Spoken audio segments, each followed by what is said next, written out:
nuju ari Respati cemengan iki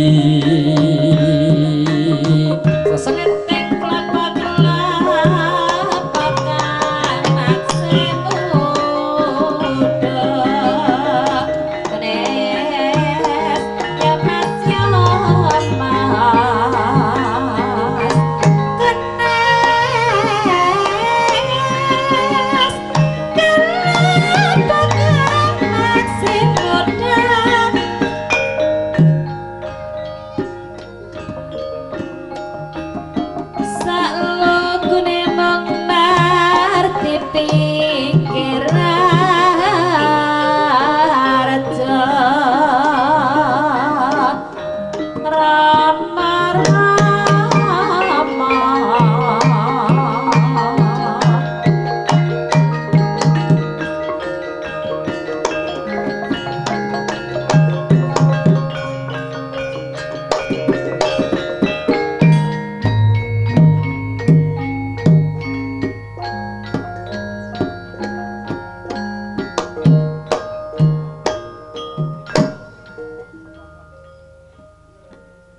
Assalamualaikum warahmatullahi wabarakatuh.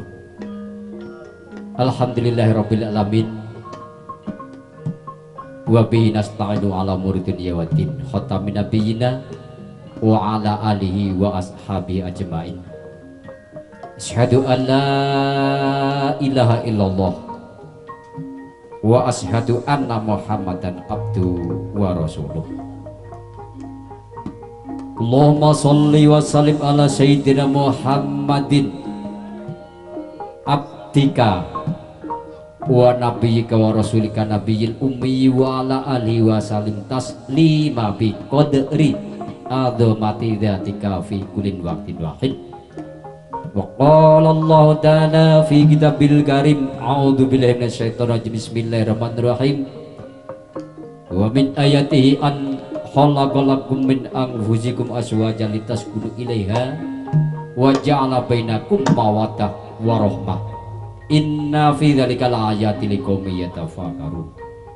Al ayat winantu sagung ingkang kinurmatan nuwun kawula nuwun dumateng sangyaning para sesepuh para bini sepuh ingkang sampun lebeng kawruh ugi dumateng para pepunden ingkang satuhuki nambekten dinanggung linanggung dumateng sedaya para alim, para ulama ugi sedaya rama ingkang rinten dalu ingkang tansah cinaket kitab suci minangka panuntun ibrating manembah ping Gusti ingkang Maha Suci.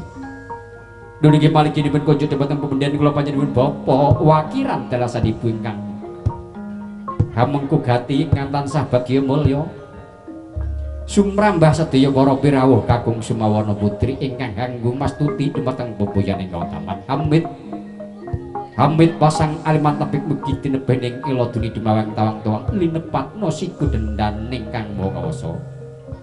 Saderengipun sumangga sareng-sareng nambahi rasa syukur kula panjenengan sami wonten ngarsa dalem Allah Subhanahu wa taala keranten sedaya bebarengipun ingkang sampun kaparingaken dumateng kula saha ngadika sami katitik ora hayu sagunging dumadi tansah kasarira kajiwa dumateng panjenengan sekalian dherek kawula sehingga saged rawuh hangrawuhi undhanipun punden kula panjenengan Bapa wakiran dalasan Ibu Darsi genipun nuhoni darmanipun asepuk keparenghangan tas pitulus miwa putra kakung panjenenganipun Raka Bagus Pujarwanto Jalutanaya ingkang wedal punika kepareng boyong dan nggih kusmaning ayu Yasmin Atmaja putri saking punden kula panjenengan Bapa Paliya dalasan Ibu Rusmini kang iji saking wong pendeling hadiningrat Kinaraya Prameswarinata ewadene dinten ingkang sampun sinengker para pujangga agung ingkang mapan wonten ing Gayam Kinarya Dabang Serat Maja temen-temen kalih nanging nggih Respati Cemengan Respati punika kemis Cemengan kewagi mugi kanten dinten ingkang sampun pinilih sagung para pujangga agung ingkang mapan wonten ing wewengkon Gayam Serat Maja temanten kalih saged dados keluarga ingkang sakinah mawaddah warahmah. Allahumma amin amin ya rabbal alamin. Kaping kalihipun sholawat salam mugi tansah katur dumateng mustikaning jagat panutaning sedaya para umat niki Sayyidina Muhammad Rasulullah sallallahu alaihi wasallam. Salah satu galipun nabi kang sampun beto piwelang luhur wiwit saking jaman jahiliyah hingga jaman ingkang terang bener lir kadya wonten kalodhangan siang punika. Allahumma amin amin amin ya rabbal alamin. Bi kaulina Allahumma sholli wa sallim wa barik alaihi wa ala. Dumateng sedaya para pirawuh dan inggih lekasing sedya sedaning gayun sumangga enggal-enggal adicara punika tinarbuka. Tinarbukane adicara ayak kasuwaken.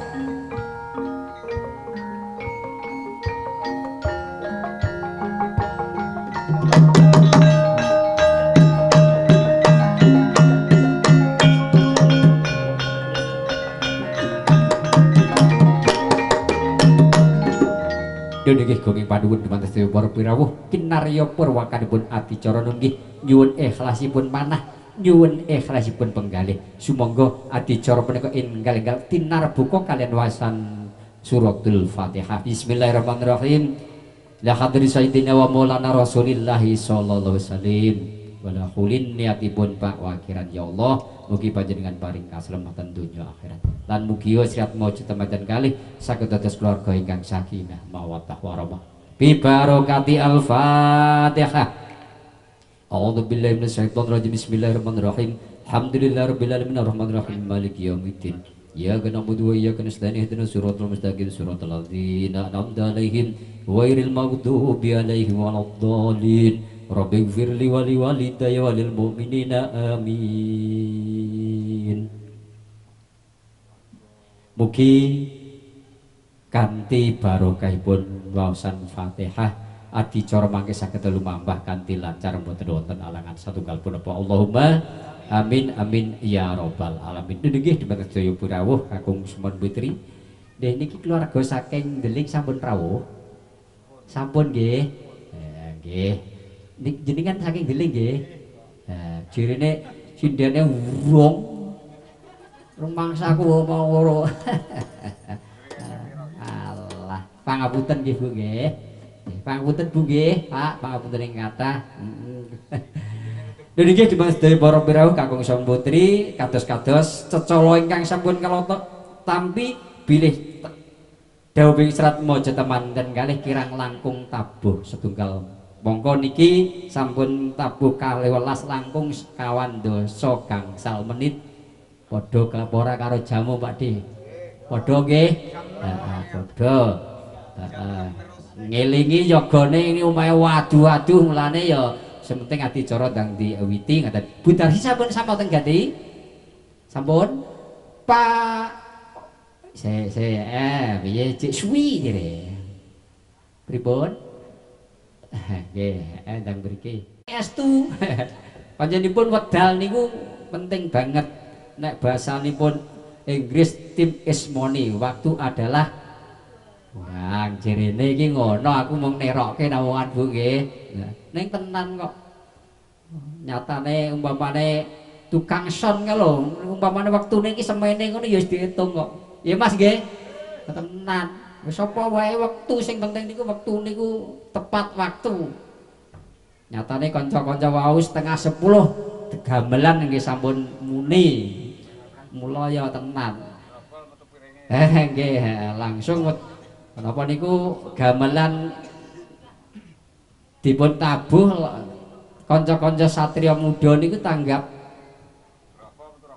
rokok nggih wedal rokoke. Kalian Gojek ugi makarya sesarengan kalian panjenenganipun Sopta Rias Manten ingkang mijil saking wongkon bareng kinarya pangarsa panjenenganipun Mas Hendri niku piyantunipun bagus. Mbok menawi ngersaken sampun sembah nuwun sampun wonten cecala nggih dherekaken mijilipun serat maca temanten putri mijil saking Madyanul Sasana Tepaswangi tumuju wonten madyanipun Bali Winangun lamun toyen Cinandra mawarna warna busananira.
Binarung swaraning pradangga angranging babar ketawang puspawarna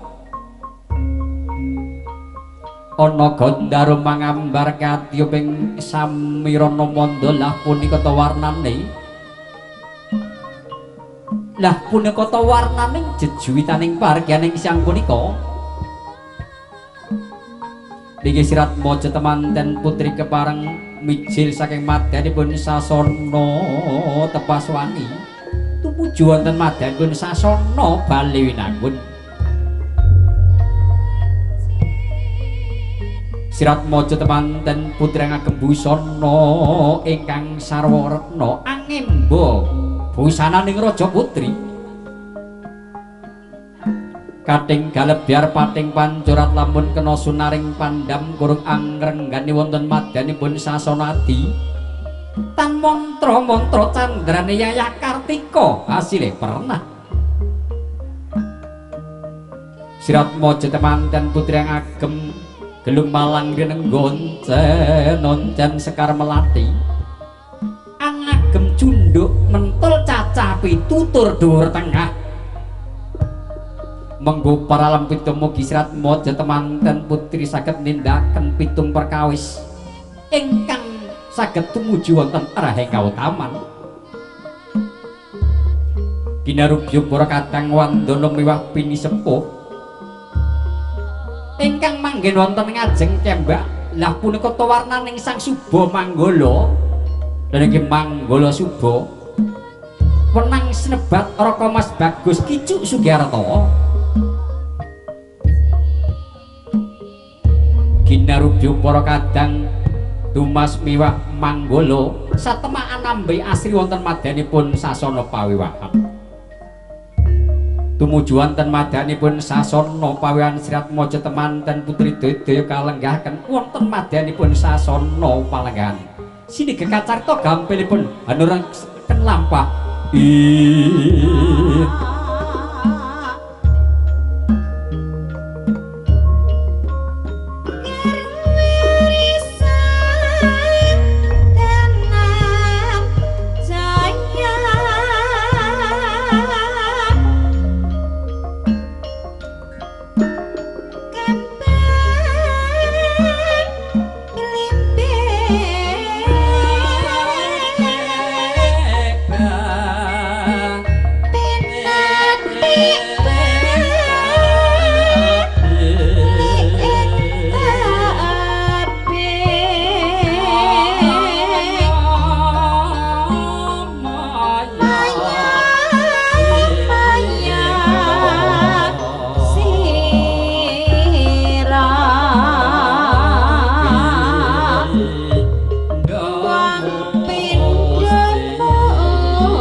Anjreng kang puspita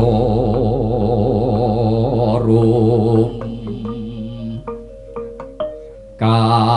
kasiliring samirana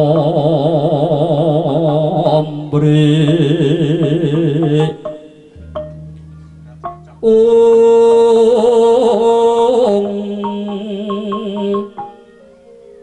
sekar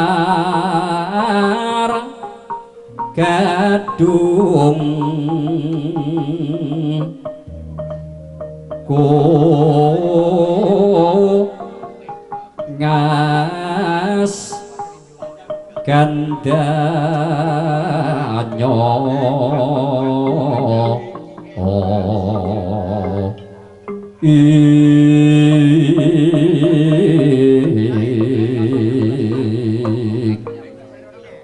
mawe ora rasarep naning driya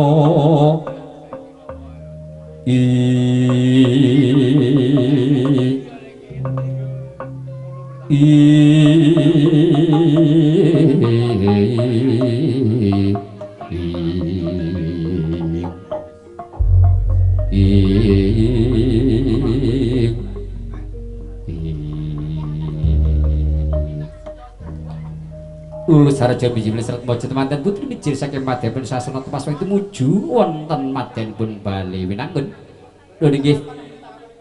Katingal serat mojo temanten putri keparang lenggah wonten madyaipun sasana pawiwahan hangkran tulak sitanipun adicara candhipun nggih siniga kacarita gampilipun hanarsaken lampah.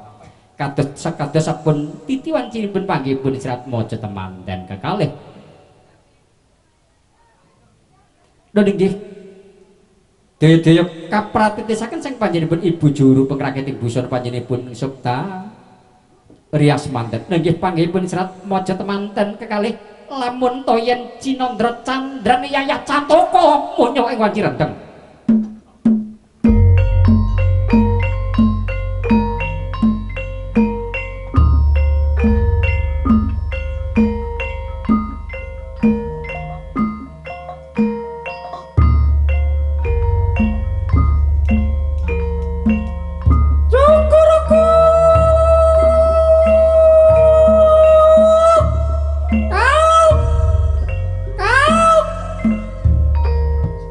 Jagone padha kluruk, manuke padha ngoceh,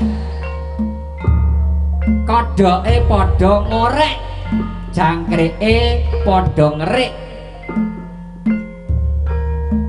Wis dumugi wahyaning mangsa kala dumawahing pepesthan. Ing madanipun Bali Wisma wonten titahipun Gusti arupi jalu lan pawestri.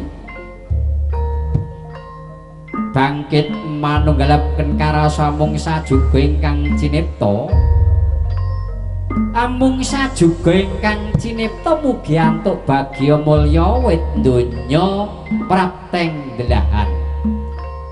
Nuwun sewu Bapak Ibu sedaya para pirawuh katuran jumeneng nggih Bapak Ibu hadirin sekalian pangapunten hadap kanan mrika nggih wajeng mrika ingkang saperlu paring pakurmatan dumateng dawuhing serat mojo temanten kalih.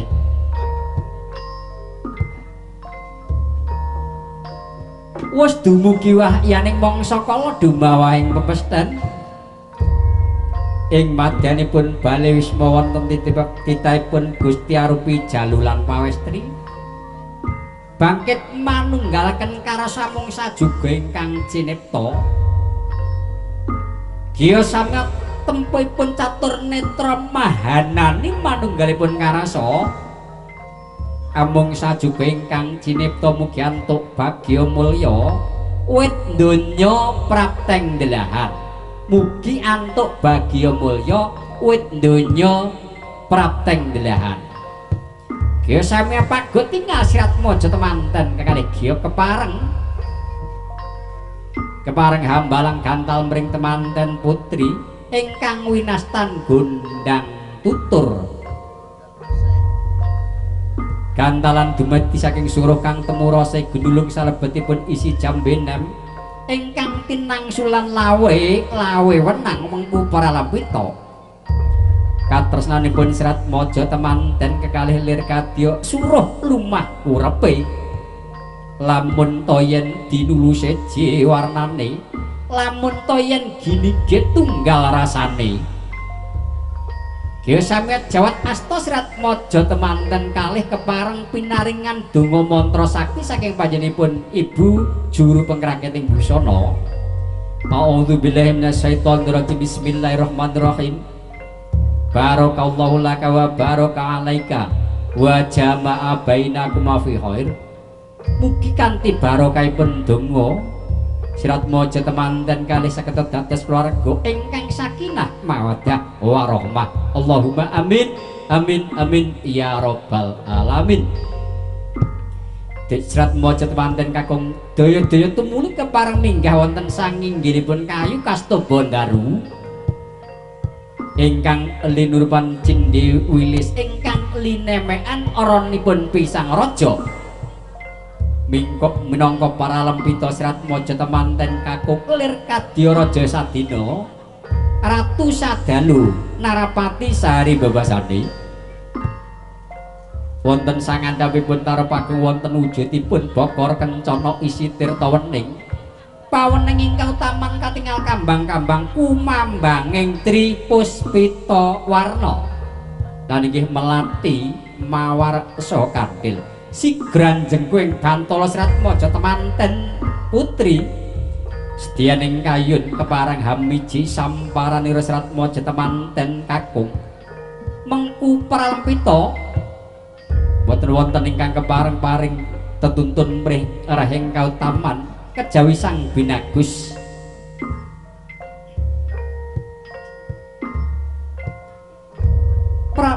paripurna nggenipun hamiji samparanira Sirat Maja temanten putri daya-daya kepareng jumeneng jajar semanding daya-daya kepareng jumeneng jajar sumanding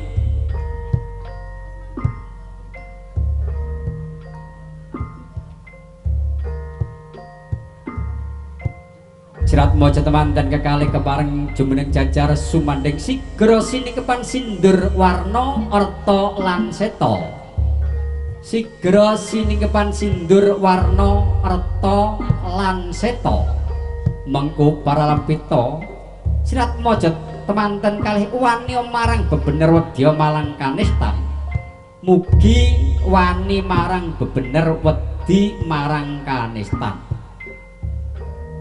Sirat Maja temanten kalih sirna wujuding janma yayah Betari raras moyong ijo watah candrane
sira hantuk jatuh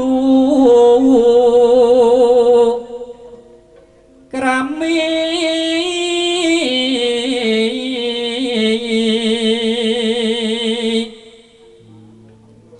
den prayitna hing pamilih ira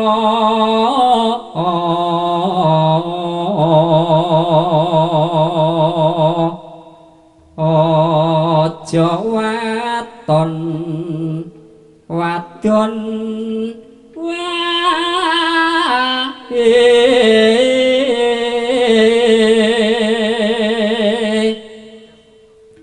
aja melek wong ayu kaping pindho golek wong sugih ping telu pangkat derajat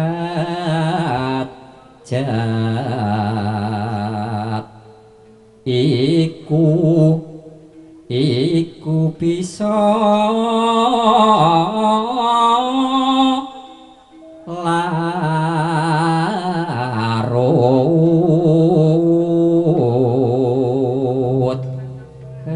neng sambang sara wungan kapilut bring wicara kang manis-manis marmane den prayitna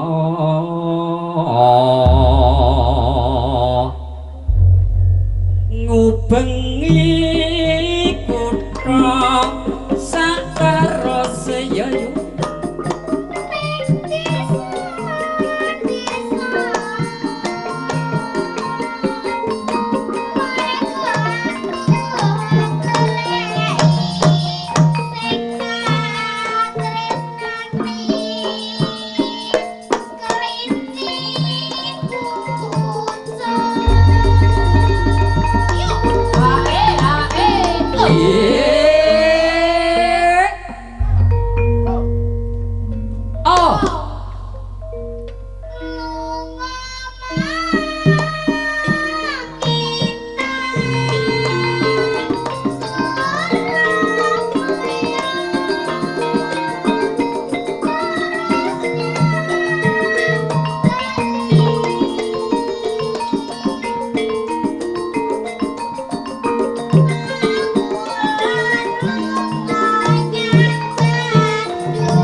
dangdut ke Pak Dar.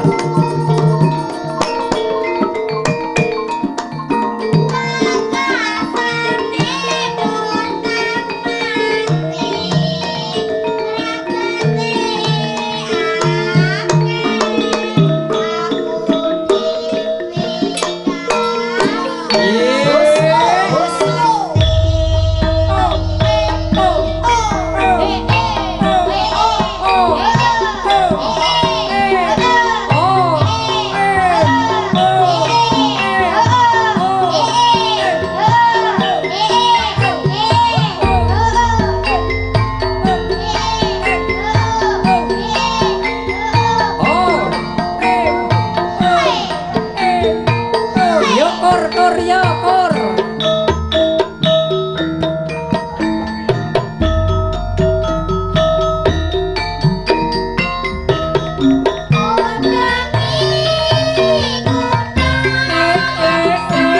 ditelaske.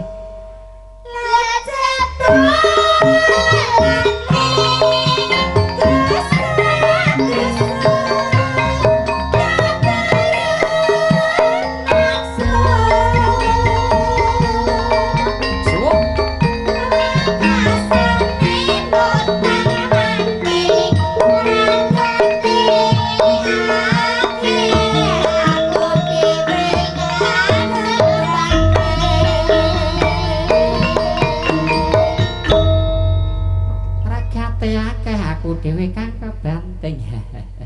Ya alhamdulillahirabbil alamin. Sampun kasembatan panggihipun serat maca teman kalih. Niki panggihipun serat maca temanten kalih pindhanipun curiga panggih kalian warangka. Pindhane keris entuk slontongan. Namung gegambaran. Bebasan getih rong tetes, balung rong ceklek, daging rong tempel. Sak menika sampun nunggal dadi sawiji parani sedya kepareng hanilaraken alaming Jaka mewah kenya saperlu jebur wonten madyaning bebrayan agung nuhun darmanipun agesang kepareng nderekaken palakrama ugi nderekaken sunahipun Kanjeng Nabi. Mas Pujarwanto ngoten nggih kalian Mbak Yasmin. Niki kula matur jenengan kepireng nggih? Monggo nggih panjenengan jejodohan dipun niyanti ngibadah. Tangane bener anu gandengan anten anyar lha nggih ngoten niku. Nggih. Bener ngoten niku, ngoten nggih. Monggo nggih jejodohan dipun niyati ngibadah nderekaken sunahipun Kanjeng Rasul kanthi dipun dongaaken sak menten kathahipun kanthi donganipun monggo sareng-sareng dipun dongaaken bismillahirrahmanirrahim.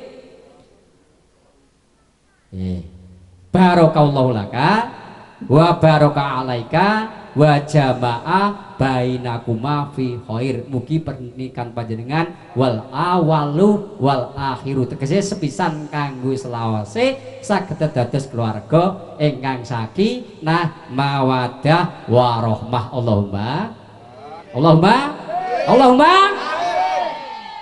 ya rabbal alamin. Angger langgek pisan wis kaya ora nyaut Mas ning nek ping pindus dengan ping telu iya tae. Ngoten Pak Wakiran nggih. Nggih. Pancen napa niku paling penting niku ndongaaken dhateng mriki ini. Ndongaaken temanten kekalih ugi ndongaaken dhateng panjenengan Bapak Wakiran nggenipun kagungan karsa nggih kanthi jurungipun donga temanten kali saged dados kula garing ayem ngang tentrem nggenipun kagungan kersa punden kula panjenengan Bapak Wakiran saged manggih wilujeng donyanipun wilujeng akhiratipun. Elok sanget orang nyono orang ngira. Nggih Bapak Ibu sedaya kemawon kawis tinggal kadang besan saking Deling, saking Deling ngoten Mas nggih. Nggih saking Deling sampun kepareng lajengaken tata cara candhakipun nggih menika krobongan jangkep ingkang badhe pratitisaken panjenenganipun Ibu juru pengrakit busana panjenenganipun Sokta Rias Manten. Nggih, nderekaken krobongan jangkep lamun toyen Cinandra sungkem pring pepadaning Ibu Pertiwi Candrani.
Punika ingkang winastan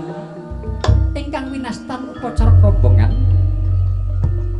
kawitan bektinipun serat maja temanten putri Kakang Mas Pujarwanto kula ngaturaken kunjuk wonten ngarsa cegandika Kakang Mas.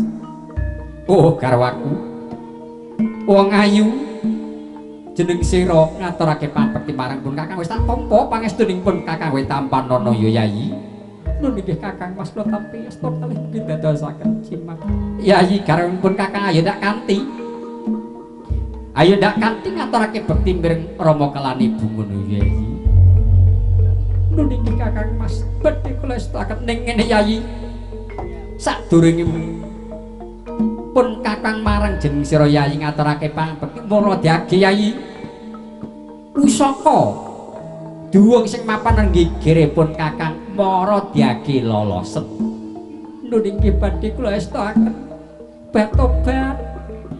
Keris kok gedene kaya mangkene. Ya pancene kerisipun Kakang gedhe. Niku namine keris napa Kakang Mas? Kiai Sengkelap.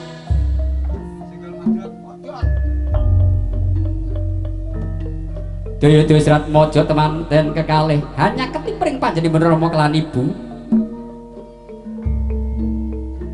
Sigra kacandak pamidanganira kawiwirmanira kanthi kebak rasa tresna lan asih. Kanjeng Ibu kula ngaturaken bekti kunjuk wonten ngarasa jengandika Kanjeng Ibu. Oh anakku nggih bocah bagus Ujarwanto. Jeneng sira ngaturake pangabekti marang ibu wis tak tampa pangestring ibu Wetampanana Yonggirya. Lho niki Kanjeng Ibu kula tampi asta kalih mugi dadosaken jimat. Kono-kono nggih anakku bocah bagus. Gumanti jeneng sira ngaturake pangabekti marang Ramamu ngono Yonggirya. Lho niki Kanjeng Ibu badhe kula estakaken.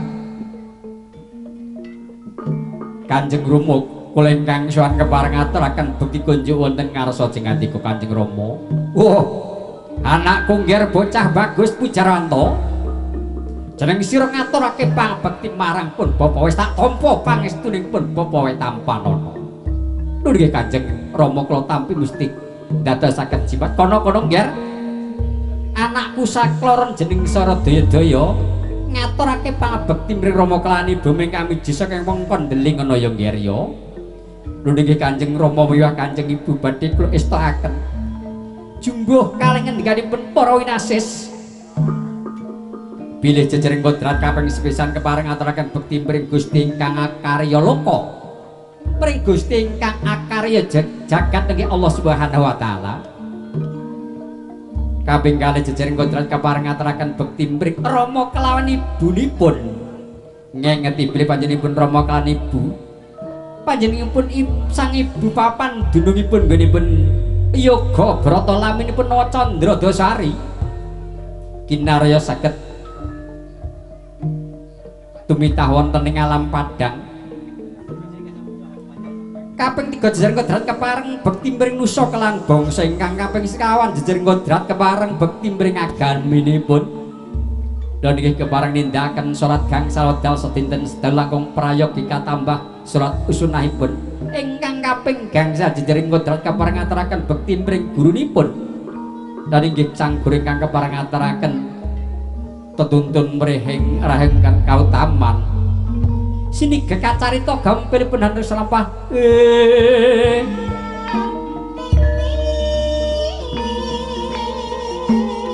Bebar TV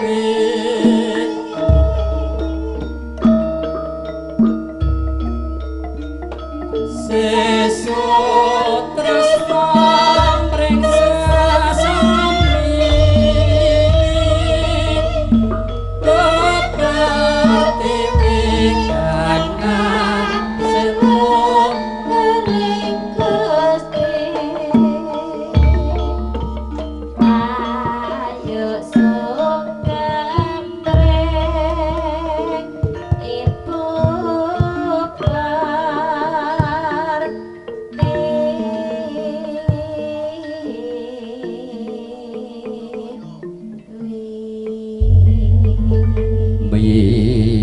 Cilangenira sanar pati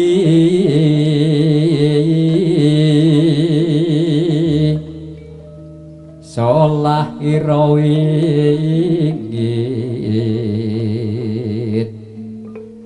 Wijilira sang Narapati pati solah ira alon ginarebek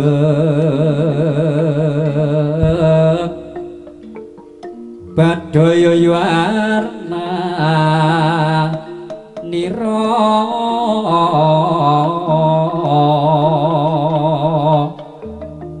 solah ira wingit lerep sari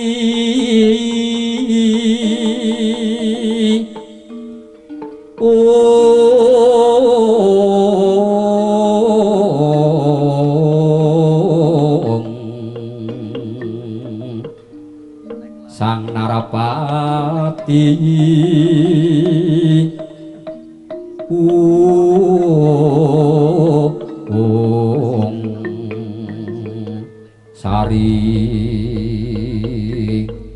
sari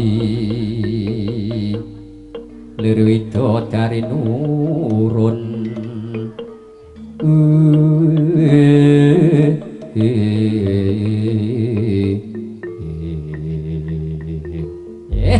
alhamdulillah jebul wis dugi dahar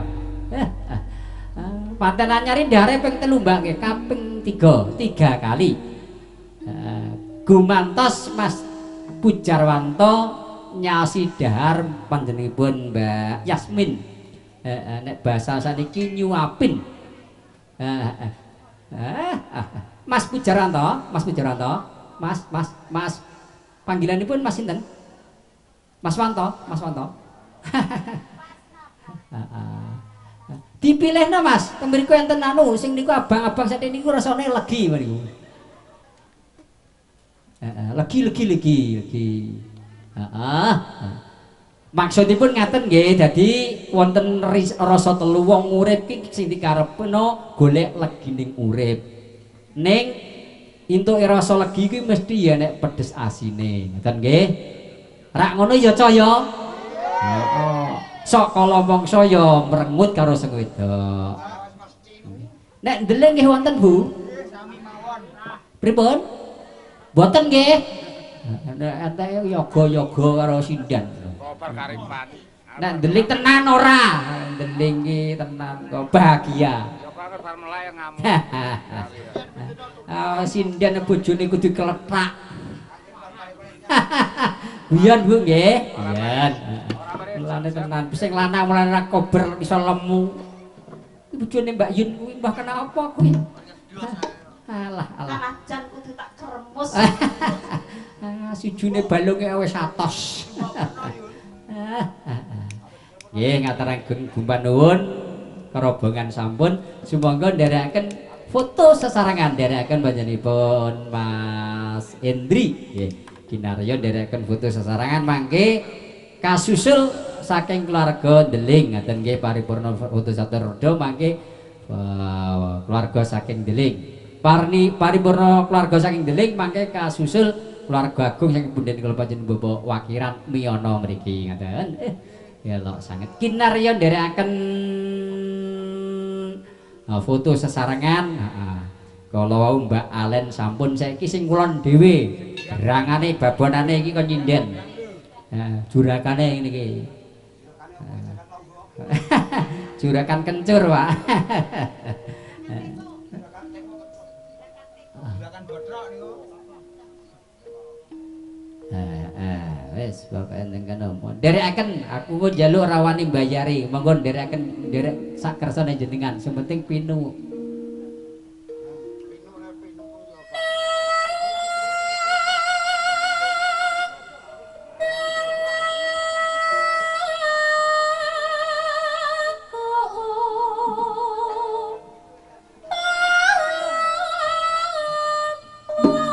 jondat neka sing ana rampungke dhisik ja warna-warna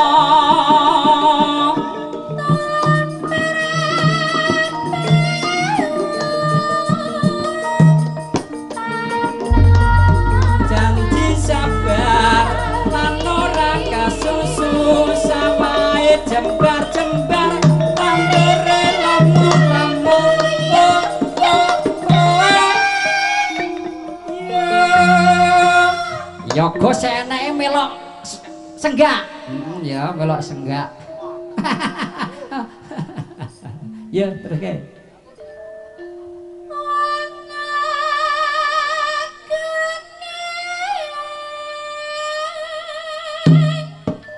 Swara suling kumandang swarane ngitan kulon apa setya ning kelakon ngono ning jangono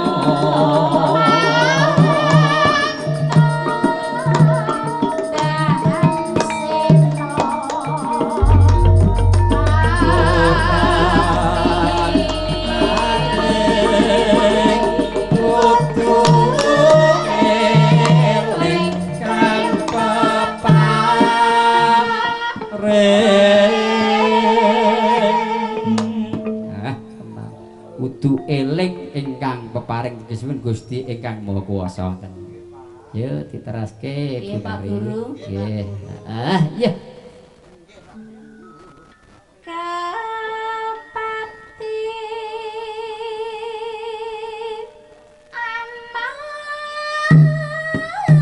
Malam Minggu kutha Solo pancen rame.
Kambil ijo bejane sing duwe bojo ning aja loro nyonto kaya ta ha tenan kaya Pak Dar kuwi tenan kok niku bojone tenan setunggal siji ning kene ibarat niku teng pewayangan niku nata Mandura Prabu Baladewa senajan niku Ratu Digdaya ning bojone cukup ming Sidi Dewi Irawati lho ngono kuwi mak lakoni Magda tegese bojone ya mung siji til renek liyane ya Pak Dar ya tenan wah pairu Darsana niku Darsana bojone Dewi Loro Ireng kadet ta Dewi Irawati kok nata Mandura Prabu Baladewa kuwi bojone Prabu Irawati ah niku Baladewa nek Baladersana niku rumang saku Pak Pawakiran ki nglumpukno wong kocel-kocel ke. Ya ditelaske. Pitike mari mati.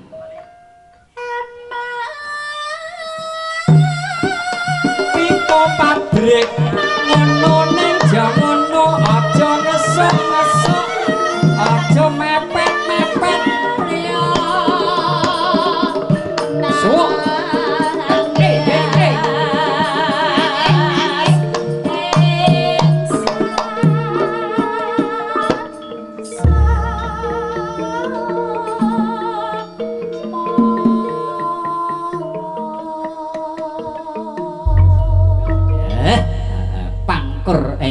Sinom nyamat kok pangkur wae.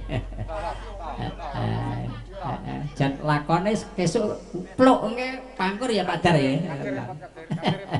Nggih ngatur geng panuwun Donga dinunga muga-muga warga Miyana, warga Ndeling, warga sedaya keluarga ingkang rawuh ten mriki pinaringan tinebene sedaya para balak ing antawisipun balak zahir saha balak batin. Allahumma amin amin ya rabbal alamin. Niki ulanipun Rajab sedap malih niku lumebet wonten salebetipun ulan Ramadan.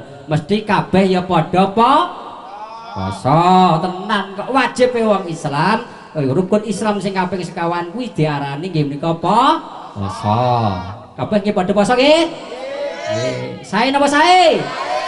Alhamdulillah. Apa kok berangkat aku. Nggih ngaturaken banuwun. Ya, foto mangke dipun saged dipun lajengaken sesen kalih ngoten Mas Hendri nggih. Heeh niki kepareng lajengaken tata cara candhaipun nggih menika pasrahipun Sri Atmaja Temanten Putri ingkang miji saking wengkon Ndeling hadirin ingkang kinarya basusinipun atur saking punden kula panjenenganipun Bapak Paliya kepareng ngaturaken Sri Atmaja Temanten Putri sumangga wedalipun kula aturaken. Produk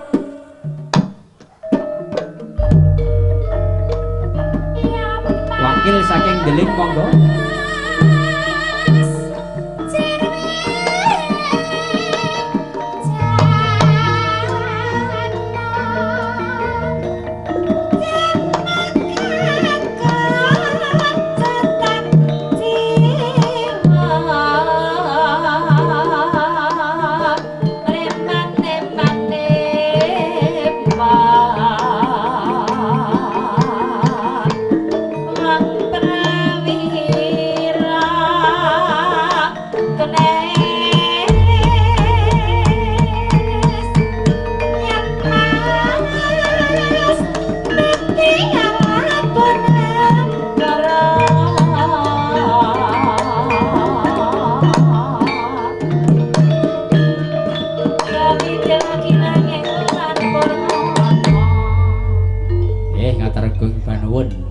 Pun niki ngeten Mas nggih ibarate tiada